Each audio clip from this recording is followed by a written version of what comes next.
When I ask that kind of a question in class, 80% of the students are still scribbling the last thing I said. 15% are zoned out on Facebook. And then there's the smarty pants in the front row who blurts out the answer before anyone else has had a chance to think about it. And I, as the instructor, am terribly gratified that somebody actually knew the answer. And so the lecture moves on before really most of the students have even noticed that a question had been asked. So this format allows us to break away from the one-size-fits-all model of education and allow students to follow a much more personalized curriculum. Here, every single student has to engage with the material.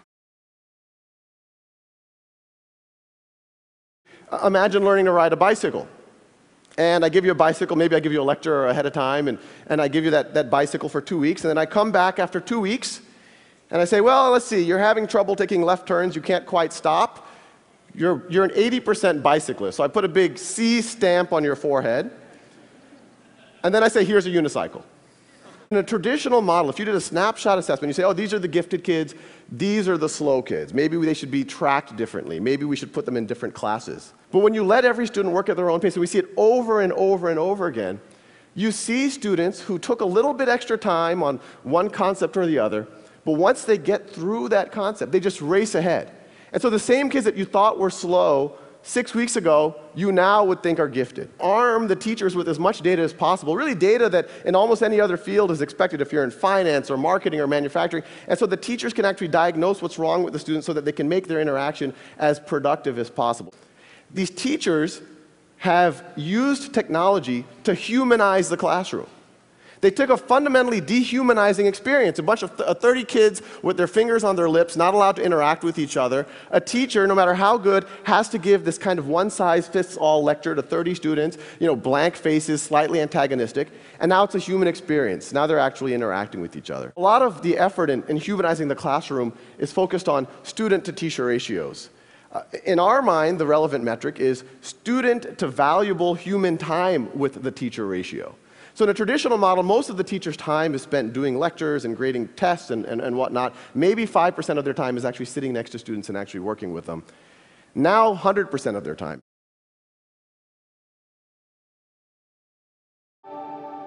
Blended learning means we strategically use staffing as well as computers in the classroom to make sure our students are in small groups for the 4 core content areas. They're rotating in specific centers and stations. This allows us to differentiate our lesson plans for the students. The technology in the classroom develops the students' 21st century skills, and because it uses adaptive technology, it will zoom the students forward if they're accelerating, and it'll cycle back if they're struggling. The computers are not intended to replace the teacher. They're intended to focus our attentions better and more systematically on what are the needs of each of our individual children. Data really informs which students go into which groups. The teacher dashboard collects data of how the students are doing in reading, math, writing, and science. This allows us to identify where students are struggling or falling behind.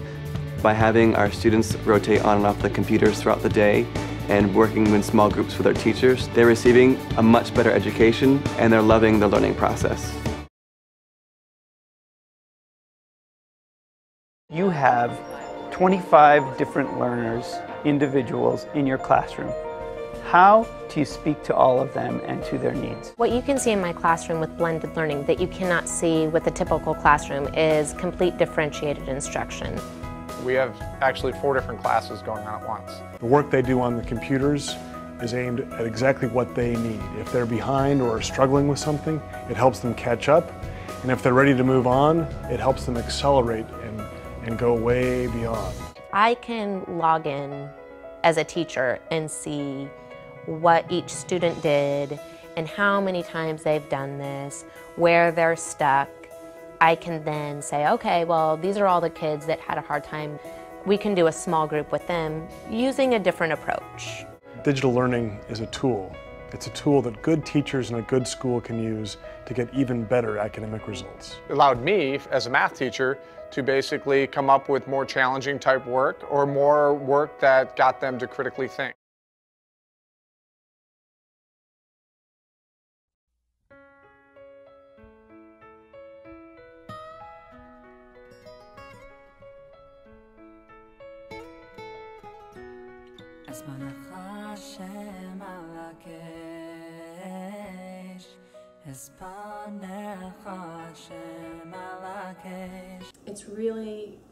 It's really proven itself to be a model where the kids are getting a lot of individualized attention and they're really learning to their own ability, which is what we think education should be about.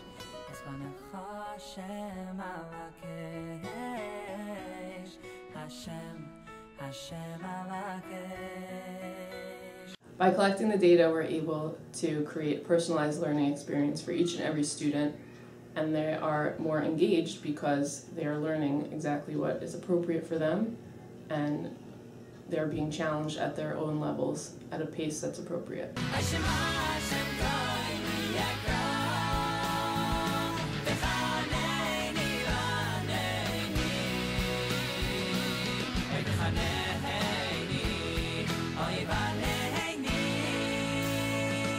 It's what we feel is the most important part is the almost individualized attention that the child gets from the teacher, that in the model it's only several students that are learning with the teacher at one time, and that they can really concentrate on your child almost on a one-on-one type of relationship.